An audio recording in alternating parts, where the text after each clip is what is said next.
नमस्कार, news India देख रहे हैं आप। आपके साथ मैं हूं चारुल शर्मा। शुरुआत एक बड़ी खबर के साथ करें। 13 राज्यों के राज्यपाल और उपराज्यपाल में फेरबदल किया गया है। बड़ी खबर आपको बता रहे हैं, 13 राज्यों में यह बड़ा फेरबदल किया गया है। महाराष्ट्र के राज्यपाल भगत सिंह कोश्यारी का इस्तीफा मंजूर हो गया है। राष्ट्रपति ने भगत सिंह कोश्यारी का इस्तीफा मंजूर कर लिया है और अब रमेश बैस महाराष्ट्र के नए राज्यपाल बनाए गए हैं। वहीं लद्दाख के उपराज्यपाल राधाकृष्णन माथुर का भी इस्तीफा मंजूर हो गया है। गुलाब चंद कटारिया अब असम के राज्यपाल बनाए गए हैं। वहीं राजेंद्र विश्वनाथ आर्लेकर बिहार के राज्यपाल नियुक्त किए गए हैं। सीपी राधाकृष्णन झारखंड के नए राज्यपाल होंगे। शिव प्रताप शुक्ला हिमाचल के राज्यपाल बनाए गए हैं। बीडी मिश्रा लद्दाख के नए एलजी बनाए गए हैं। फागू चौहान मेघालय के राज्यपाल नियुक्त किए गए हैं। एस अब्दुल नजीर आंध्र प्रदेश के नए राज्यपाल होंगे। वहीं गणेशन नागालैंड के राज्यपाल नियुक्त किए गए हैं। लक्ष्मण प्रसाद आचार्य सिक्किम के नए राज्यपाल होंगे। तो देखिए, ये जो फेरबदल किया गया है वो हम आपको बता रहे हैं। एक नहीं, दो नहीं, बल्कि 13 राज्य के राज्यपाल बदले गए हैं।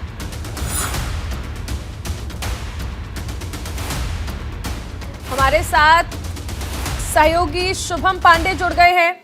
शुभम, बड़ा फेरबदल हुआ है और महाराष्ट्र में भी ये फेरबदल हुआ है, जहां पर राज्यपाल भगत सिंह कोश्यारी का इस्तीफा मंजूर हो गया और अब नए राज्यपाल जो हैं वो मिल चुके हैं महाराष्ट्र को।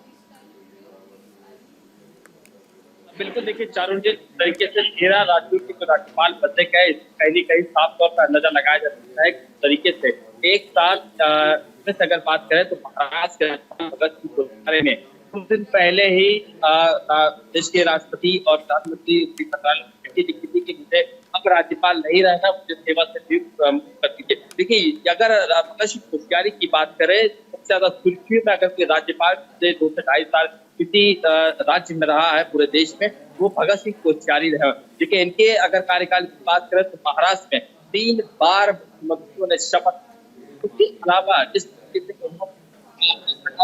बातों पर रखा, इसको लेकर महाराष्ट्र में बहुत सारी बातें रखी गई, बहुत हंगामा हुआ। विपक्षी नेताओं ने कहा था कि इन्हें जहां से आए हैं वहीं वापस बुला लीजिए। ये एक बात नहीं करते हैं, ये लगातार इसके ऊपर आरोप ये लगे कि की बात करते हैं। अब इन्हें सेवा कर दिया है और झारखंड के जो राज्यपाल हैं उन्हें महाराष्ट्र का अगला राज्यपाल जो है बनाया गया। श्री रमेश बैस जिनका नाम है, वो अब महाराष्ट्र के अगले राज्यपाल होंगे। देखिए, इनके ऊपर भी बहुत बड़ी जिम्मेदारी होगी कि भगत सिंह कोश्यारी पिछले 2.5 से 3 साल से यहाँ पर राज्यपाल थे। उनके इस दरमियान में महाराष्ट्र में बहुत सारी घटनाएं हुई जिसके पूरा देश जो है वो हैरान रह गया। जिस तरह से रातों रात सरकार बनी, उसमें इनका योगदान है। अगर ये जाने जाएंगे राज्यपाल भगत सिंह कोश्यारी, तो सुबह 5 बजे जिन्होंने मुख्यमंत्री की शपथ दिलवाई थी साल 2019 में, महाराष्ट्र के मुख्यमंत्री तब उस वक्त देवेंद्र फडणवीस ने शपथ ली थी और उप मुख्यमंत्री अजित पवार ने शपथ ली थी। तो सुबह 5 बजे शपथ ली थी। छुट्टी के लिए पूरा देश जाना जाएगा। और इसके अलावा जिस तरह से उन्होंने मुंबई के लिए, महाराष्ट्र के लिए, छत्रपति शिवाजी महाराज के लिए अनेक जो रोल मॉडल है उनके लिए जो बयान दिए थे, उसके लिए भी बहुत आलोचना की गई थी। और ऐसे में भगत सिंह कोश्यारी उन्होंने ये समझा कि अब उन्हें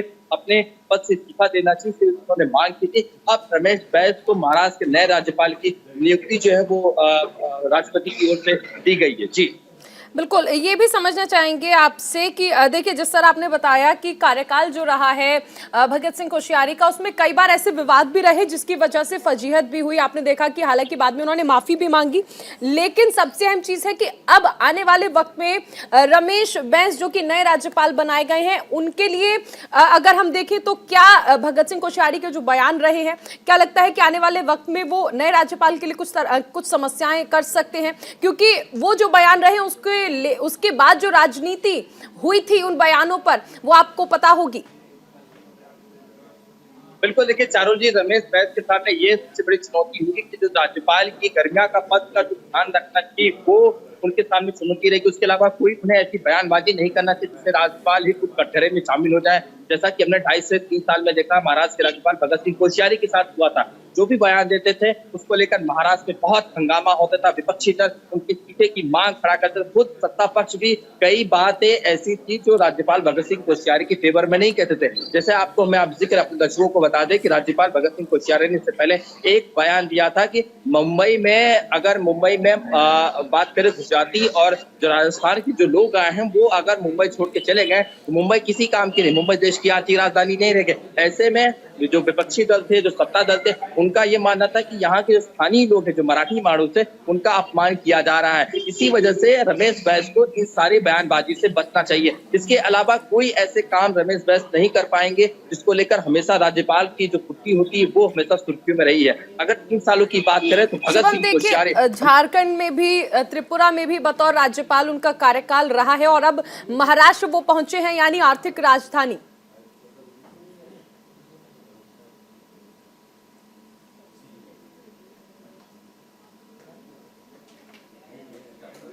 शुभम, आवाज मिल रही है आपको?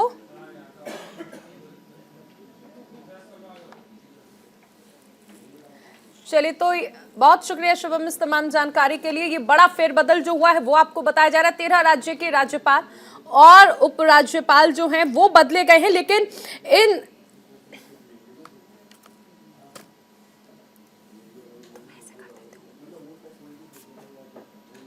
इस बीच एक और बड़ी खबर आपको बता दें, ग्लोबल इन्वेस्टर समिट का आज आखिरी दिन है। महामहिम द्रौपदी मुर्मू इसका समापन करेंगी। समिट में 16 देशों की 340 कंपनियां शामिल हुई थी। प्रधानमंत्री नरेंद्र मोदी ने 10 फरवरी को इसका उद्घाटन किया था। 3 दिन तक चले समिट में 34 सत्र हुए हैं। महामहिम द्रौपदी मुर्मू आज से उत्तर प्रदेश के 2 दिन के दौरे पर रहेंगी। वो लखनऊ में इन्वेस्टर समिट के समापन सत्र में शामिल होंगी। राष्ट्रपति 13 फरवरी को बाबा साहेब भीमराव अंबेडकर विश्वविद्यालय के 10वें दीक्षांत समारोह में शिरकत करेंगी। दिल्ली लौटने से पहले उनका काशी विश्वनाथ मंदिर और वाराणसी में गंगा आरती में शामिल होने का भी कार्यक्रम है। 2 दिवसीय उत्तर प्रदेश के दौरे पर रहेंगी महामहिम। यहां पर देखिए, प्रधानमंत्री नरेंद्र मोदी ने 10 फरवरी को जिस इन्वेस्टर समिट का उद्घाटन किया था उसका समापन समारोह, जिसमें महामहिम द्रौपदी मुर्मू शामिल होंगी।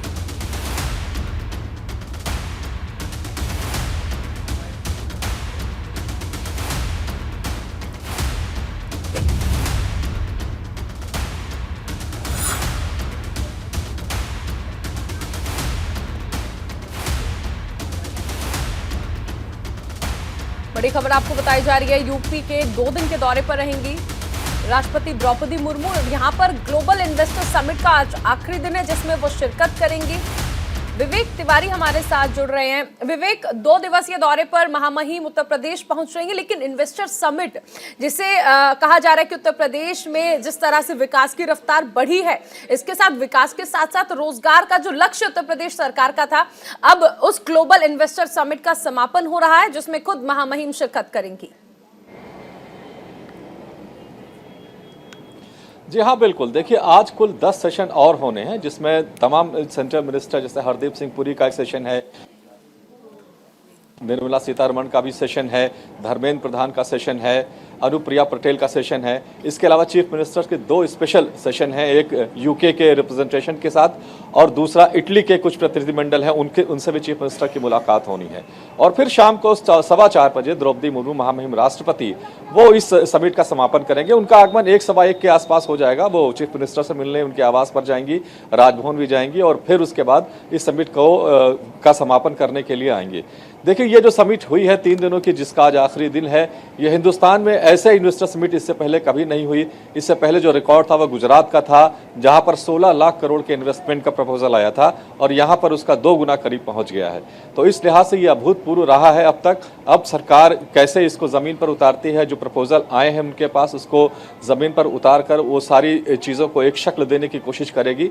तो वो चीज़ें अभी आगे होनी है। लेकिन अगर इस इन्वेस्टर समिट की बात करें तो ये अपने आप में बहुत कामयाब एक इवेंट रहा, एक बहुत बड़ी उपलब्धि रही उत्तर प्रदेश सरकार के लिए।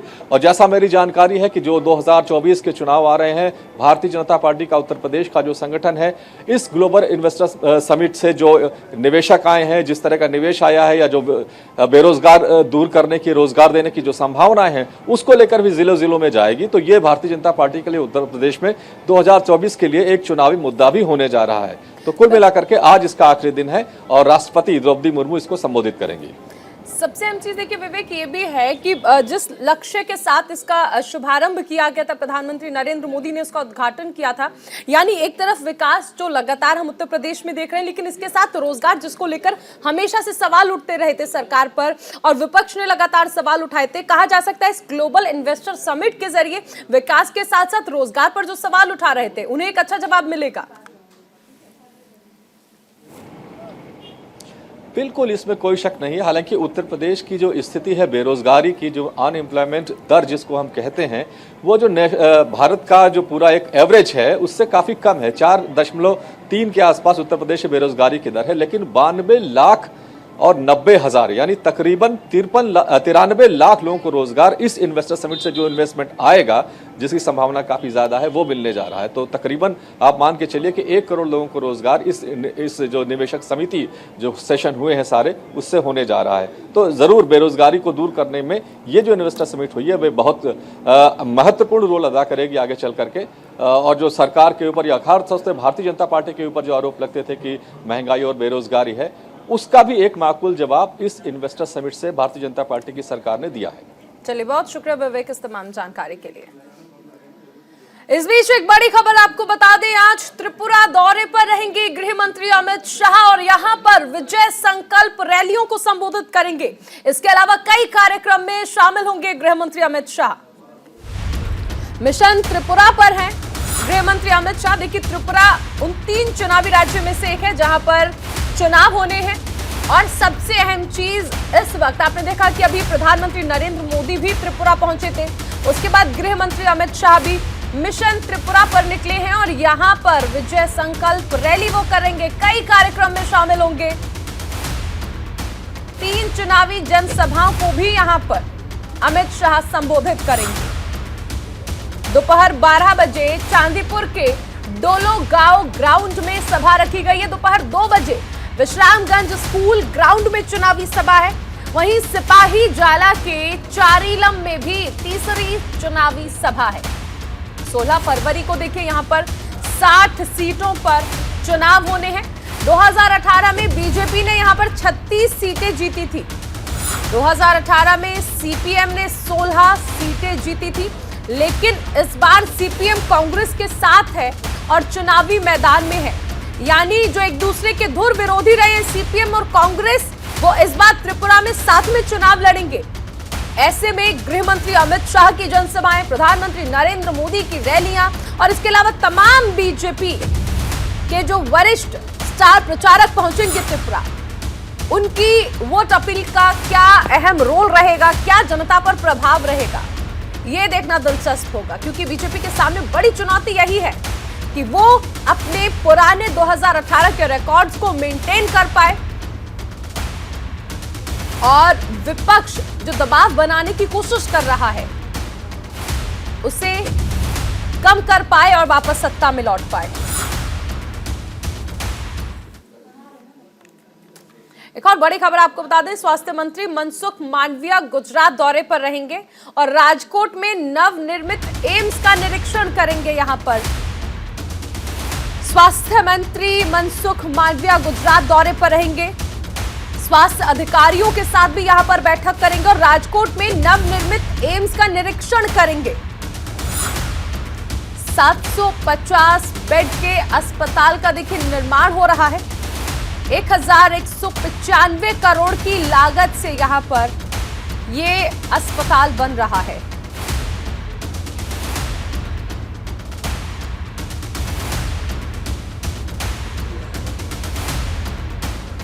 स्वास्थ्य मंत्री मनसुख मांडविया का गुजरात दौरा है और राजकोट में नवनिर्मित एम्स का निरीक्षण करेंगे।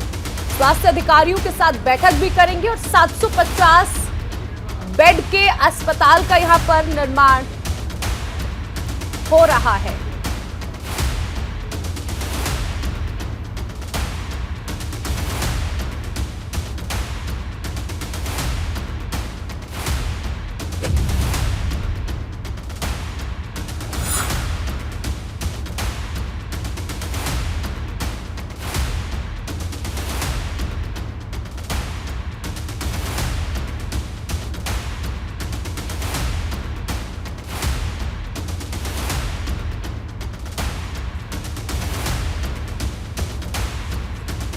तो देखिए, ये बड़ी खबर आपको बताई जा रही है। स्वास्थ्य मंत्री मनसुख मांडविया गुजरात के दौरे पर रहेंगे और यहां पर राजकोट में एम्स का निरीक्षण करेंगे।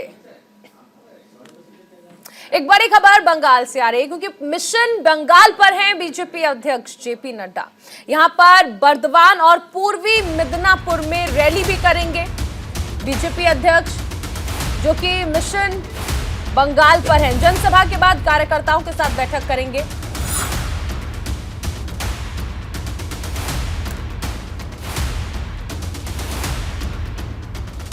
बड़ी खबर आपको बताई जा रही है, बीजेपी अध्यक्ष जेपी नड्डा मिशन बंगाल पर हैं।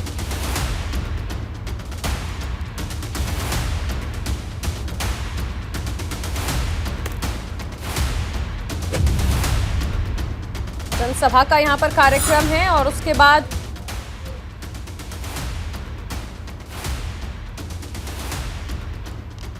कई कार्यक्रम यहां पर हैं। देखिए,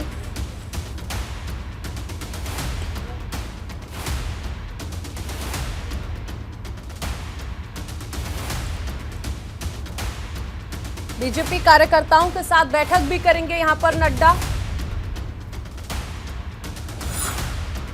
इससे पहले भी वो देखिए आए यहां पर।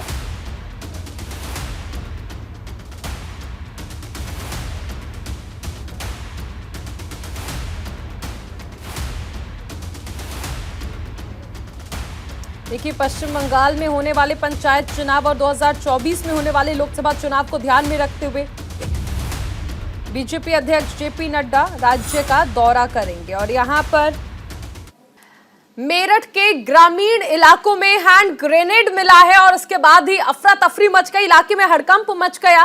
पुलिस प्रशासन मौके पर पहुंचा, पुलिस ने हैंड ग्रेनेड को कब्जे में ले लिया है।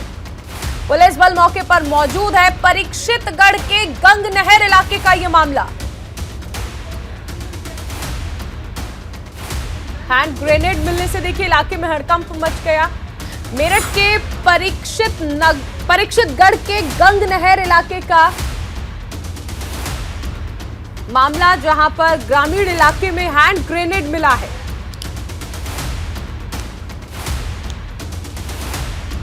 यूपी के मेरठ से ये बड़ी खबर आ रही है। मेरठ के ग्रामीण इलाके में हैंड ग्रेनेड मिला है। देखिए तस्वीरें आप देखिए, हैंड ग्रेनेड मिला। प्रशासन में भी हड़कंप मच गया। जैसे ही सूचना मिली तुरंत ही अधिकारी मौके पर पहुंच गए और इसे कब्जे में लिया।